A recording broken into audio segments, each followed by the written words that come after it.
to the Intuitive Astrology Meditation Circle. Today we're going to be talking about Venus. Venus is currently in the sign of Libra and will be until November 7th when it moves into Scorpio. And what we know about Venus is the planet of femininity, beauty, harmony, attraction, love. When we think about Venus, we think, okay, this is my beauty language. This is what I attract and also what I'm attracted to. And you can even think about love language, if that is an easy way for you to understand your point of attraction. And it's not just applied to our relationships. I oftentimes can look at people's Venus and even see what kind of music they like. What kind of music do they listen to? What kind of art are they drawn to?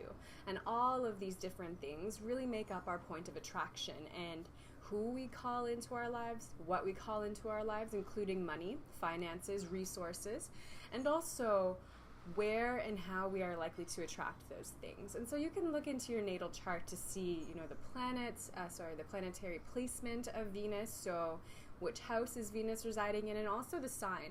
And any aspects to Venus are also very much going to color the way Venus shows up in your life.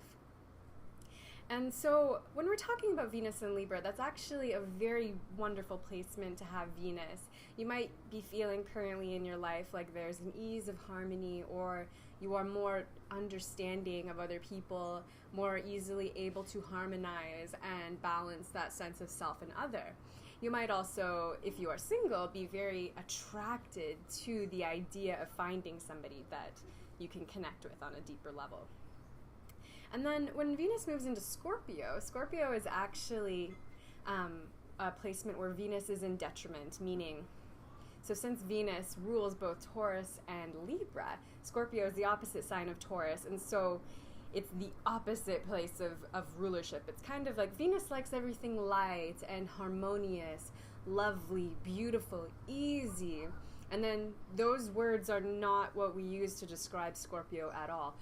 Scorpio likes going to the dark places, likes overcoming challenge, likes depth, and likes going beneath the surface in relationships. And so people with a strong Scorpio energy in their chart are not the type of people who are very comfortable or interested or intrigued by surface level conversation, for example. They want to go deep. They want to know, even with casual conversations, what are your deepest motivations? What are your truest desires? And these types of things.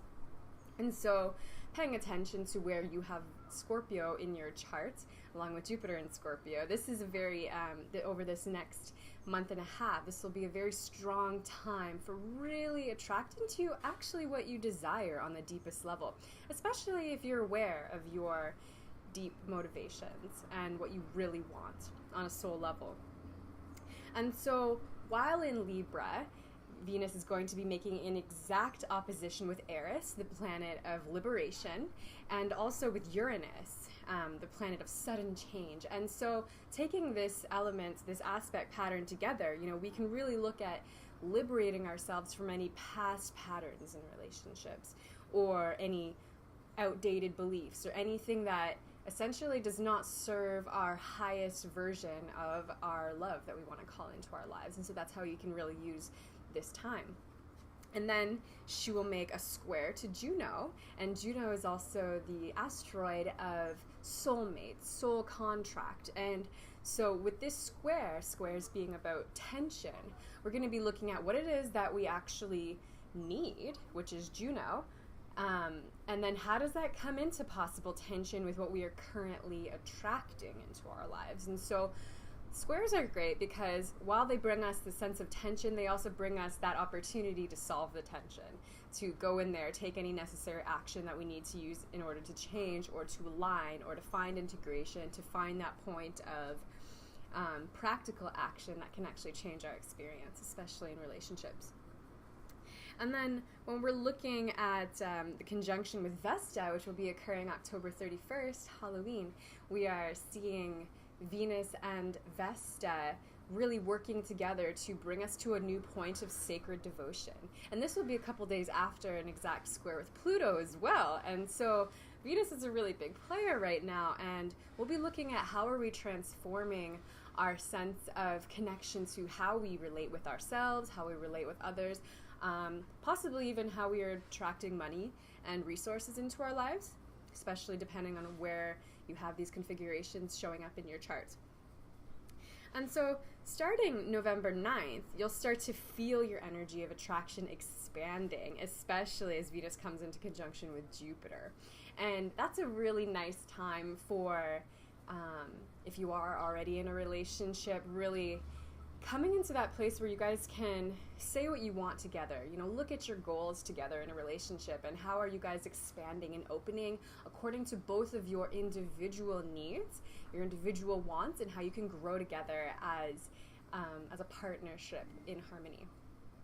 And then if you're single, this is also a very good opportunity to go out and meet people, and you might be learning about how you need to feel love and receive love, and how you give love in relationships at this time, even if you're not with a romantic relationship. This might show up in terms of business partnership or your relationship with money, or if you are just learning about the law of attraction, right? Knowing that we are living in an attraction-based universe, and so really what you're putting out is what you're getting back, and bringing some conscious awareness to that can really help solve any issues of questioning yourself, doubting yourself. Why am I not attracting what I want, et cetera, et cetera? There might be something you don't know that you're not doing or that you need to be doing. And so bringing this energy of Jupiter, which is very much about expanding your consciousness and broadening your horizons, you might start to feel that sense of opening up and redefining what is possible for you in your life, especially in your love life. Okay, and so many of you have likely heard already of the love languages. You can check it out online, the5lovelanguages.com. It's based on a book by Gary Chapman. And I think this is a great place to start exploring your love language. But when you go deeper into the astrological themes, you can see that, based on the placement of Venus in your chart, based on all the aspects, that's going to give you a much deeper story of your Venus and what you need. And it's really great if you are in a relationship with a close friend, with a lover, whatever type of relationship, that you get to know their Venus placement as well and what it is that they need. I've heard oftentimes when people are talking about their Venus, for example, they'll say, well, you know what?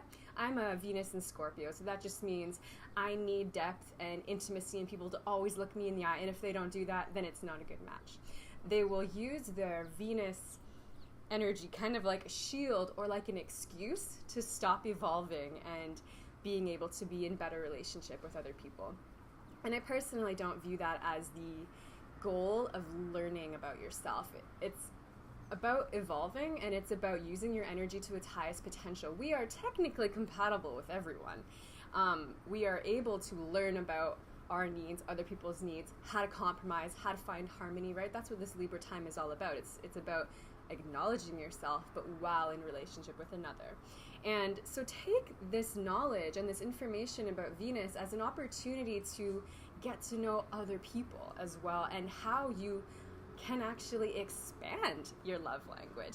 For example, if you are somebody who very much needs words of affirmation, and that's the only thing that you do for other people, you tell people that you love them and you expect them to tell them that they love you or that they appreciate you, etc., etc. But say their love language is in terms of receiving gifts. Just try it out. Give them a gift. Maybe they like to receive gestures. I don't know, do the dishes for them, or do something for them that you know is going to make their lives easier. And that shows them that you love them. And we are all capable of all of these love languages. So please don't use it as a crutch saying, I have my 2 love languages and I'm good. That's the only way I need to love. No.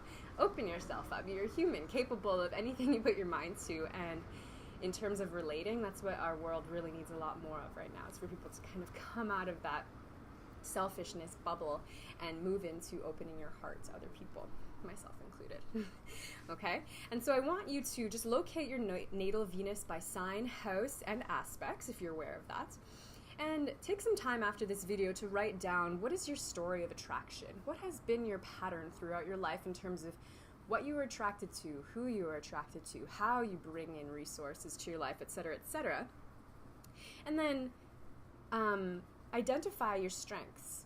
And no need to point out your weaknesses, but point out areas that you'd like to improve. And this can be really helpful to use this energy of harmony, Libra, balance right now. And this is a practice throughout all of our significant relationships, so it's not just about lovers, remember that. And now look to where Venus in Libra is currently transiting through your chart. If you're watching this video during Libra season, look at Libra. If you're watching this video a little later on during Scorpio season, look at Scorpio. Or any other time of the year, look to where Venus is currently transiting through your chart to see where are you attempting to bring in more harmony into your life. These are opportunities. They are potentials. It's never just going to happen to you unless you invite in and align with the energy. And so remember that. And so where are you currently expanding in your logic of love? Especially during Libra season, very much about the logic. What are we doing with our mind? What are we thinking about? What are we actively calling in to think about and contemplate and reflect on? Okay. And now, what are your true motivations for what you want to attract into your life? A lot of times we think that we know what we want and we think we know why we want it. But then especially as we start to expand into this Scorpio time, we need to know the true motivation so that we don't delude ourselves, so that we don't, put up these false ideas of what we want and what we think we need based on maybe other people's ideas of what they need or what they think you should need, etc., etc. Okay. And now, just to get into a little bit of visualization, I want you guys to take a full deep breath in through the nose. And open mouth, exhale. Just drop the shoulders, relax. Another full deep breath in. And exhale. You can close the eyes. Find a comfortable seat. And now let's just start to meditate on how to connect with our energy of attraction. Our universe is governed by the law of attraction. Become aware of what you want to attract into your life. Now, how does that make you feel in your body? Start to scan through your recent experiences and start to call in everything else in your life that also makes you feel the way you want to feel. If you are calling in the feeling of joy and laughter, what has made you laugh lately?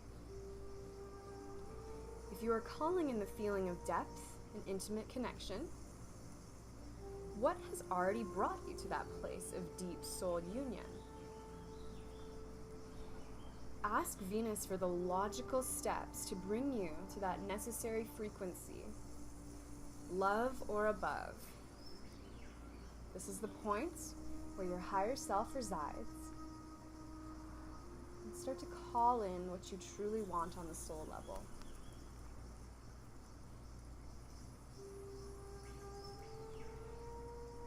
And take a few deep breaths in through the nose and out through the mouth.